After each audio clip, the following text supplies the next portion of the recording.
Tonight on Capitol Hill, a sharp exchange put America's Ukraine policy and refugee commitments under a microscope. And it wasn't just political theater. It raised serious questions about energy security, humanitarian leadership, and the long-term consequences of executive power.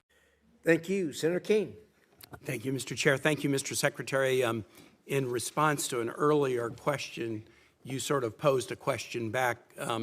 What is one thing that has happened during the Trump administration that has strengthened Vladimir Putin's hand in Ukraine, mentioning that the sanctions were still in place? I just would like to introduce for the record an article dated February 28 from NBC News titled, "State Department Terminates U.S. Support of Ukraine Energy Grid Restoration." That'll be entered in the record. I was in Ukraine the day after the Palm Sunday bombing in Sumy and spoke to USAID staffers who'd all been riffed. They're going to be laid off either in the middle of the summer or early September. I'm aware that that's subject to litigation, but they talked about the fact that the grant cancellation canceled a grant that USAID had in place, hundreds of millions of dollars, that has been used repeatedly to restore the Ukrainian energy grid after attacks by Russians. I could give other examples. That is the one that is most present on my mind since I was just there. Mr. Secretary, I want to ask you about the program. It's the United States Refugee Assistance Program, and this is a program that state is the manager of, but together with other cabinet secretariats, DHS and HHS, state plays the lead management role, and it is how to manage the U.S. refugee assistance programs in tandem with contractors who help the United States on that. By an executive order on the first day of his presidency, President Trump paused all refugee programs and has canceled contracts to the agencies like the U.S. Catholic Church or Lutheran Refugee Services or HIAS or Church World Services who've been resettling refugees. Those programs are paused. There's litigation about it, but as far as I know, the United States is not, or the administration has not withdrawn the executive order. So there's essentially from this administration no refugee programs for anyone except.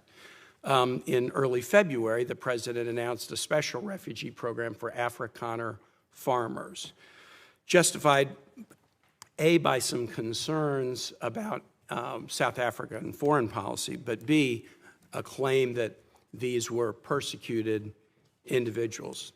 So right now, the U.S. refugee program allows a special program for Afrikaner farmers, the first group of whom arrived at Dulles Airport in Virginia not long ago, while shutting off the refugee program for everyone else. Do you think Afrikaner farmers are the most persecuted group in the world?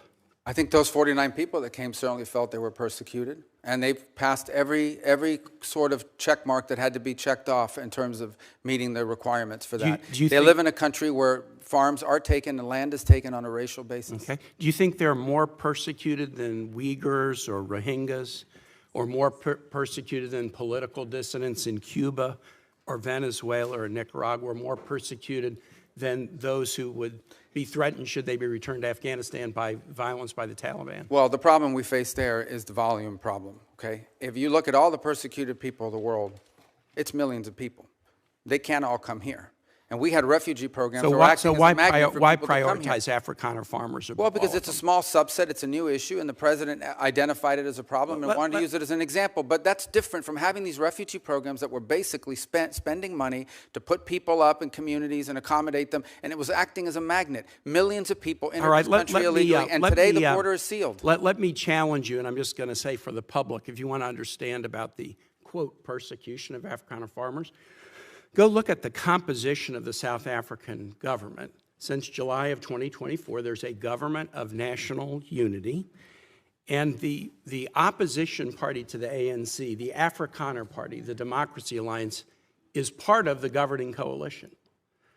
They joined the governing coalition a year ago, and the leader of that party was given the remit of Agriculture Minister, John Steenhuisen. He is the leader of the former Afrikaner Party, still widely representing Afrikaners. He is the Minister of Agriculture in South Africa right now. I assert that this claim that there's persecution of Afrikaner farmers is completely specious. Are you aware ever during the apartheid era in South Africa did the United States establish a special program to allow South African blacks who were treated as second-class citizens in the apartheid program a special program so they could claim refugee status in the United States? No, because I was probably in 9th grade or 8th grade at the time. Yeah, well, then I don't expect you to know. I'll just tell you, never has there been a special program for Africans to come in as refugees to the United States. We've allowed special programs for people being persecuted for their religion, Soviet-era Jews. We've allowed special programs for people fleeing from communism, Cuba, Vietnam, the Soviet Union. We've never allowed a special program to allow Africans into the United States in an expedited refugee status until now. Afrikaner farmers living in a nation governed by a government of national unity that includes the main Afrikaner party. And actually, an even more right-wing Afrikaner party is also included in the coalition government. Now, would you agree with me, Mr. Secretary, that if we're interpreting the statutory phrase, a well-justified fear of persecution, we should try to do that in an even-handed way? I think we should try to do that in the interest of the national security of the United States. So okay, I agree with you too. We should. Should we try to do it in an even-handed way? So, for example, should we say, if you're persecuted on the grounds of your religion, we'll let you in if you're a Christian, but not if you're a Muslim? I think that the United States has a right to allow into this country and prioritize allowance of who they want to allow to come in. But I think there's this but I'm misstatement. going to ask you, what? Yeah. So a well-justified fear of persecution? Yeah, they thought that their farms were being think burned that down and they would means be anything? killed. I think that's a pretty good justification for wanting to come. They're Okay. afraid for their lives. And should it be applied in an even-handed way? That's an easy. No, our foreign policy doesn't require even-handedness. It Well, wait, requires but prioritizing the interest of the United statutory States. phrase says you are entitled to entrance as a refugee if you demonstrate a well-justified fear of persecution. No, you're not entitled, So you're can you allowed. have a different standard based upon the color of somebody's skin? Would that be acceptable? Well, I'm not the one arguing that. Apparently you are, because you don't like the fact that they're I'm white, just and that's why asking they're you to coming. say that that would be unacceptable. no, That I would say that seem the to be United a States- very easy The thing United to say. States has a right to pick and choose who they allow into the United Even States. based on the color of somebody's skin. You're the one that's talking about the color of their skin, not me. These You're are people whose refusing to farms were being acknowledge burned that it down and they should were be killed because of the even-handed. color of their skin. Well, Not because I'm- they were- Well, you've demonstrated enough because you think anyone should be allowed into this country for any reason because they met a certain Who has criteria. said that? We are going to prioritize people that come into our country on the basis of what's in the interest of this country. That's a small number of people that are coming. But in you that said particular this case. weekend that but there in would other be more. cases, it's harder to vet. In other cases, it's more difficult. And by the way, the United States admits people every year. 1 million people come to this country every year legally. 1 million And people now a year come to this there country is legally. one group No of other people country in that the have world an is nearly as easy generous. pass into this country. For the first time, this administration has said Afrikaners get an easy pass and refugee programs for the remainder of the world are shut off. And you can't say to the American public that we should apply this statute in an even-handed way. No, I I'm think it shocked should be at that, applied in a and I way. No, yield well, you back. shouldn't be shocked. It should be applied in the national interest of the United States. Our immigration policy should be based on the national interest of the United States. Period. End of story. If there is a subset of people that are easier to vet, who we have a better understanding of who they are and what they're going to do when they come here, they're going to receive preference, no doubt about it. There are a lot of sad stories around the world. Millions and millions of people around the world. It's heartbreaking. We cannot assume millions and millions of people around the world. No country can.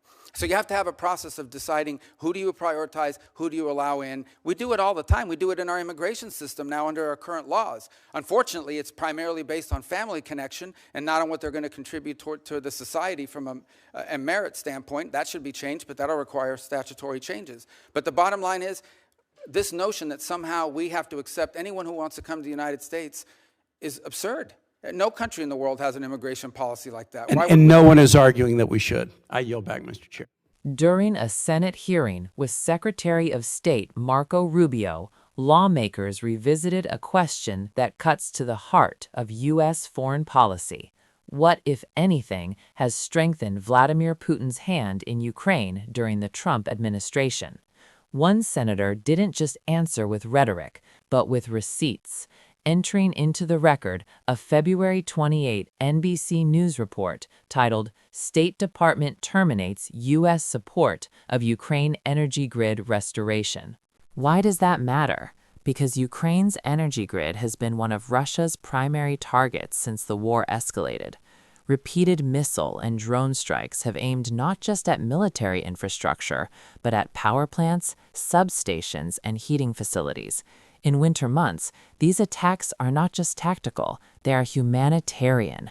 When the United States funds energy grid restoration, it helps Ukraine keep hospitals running, homes heated, and industry alive.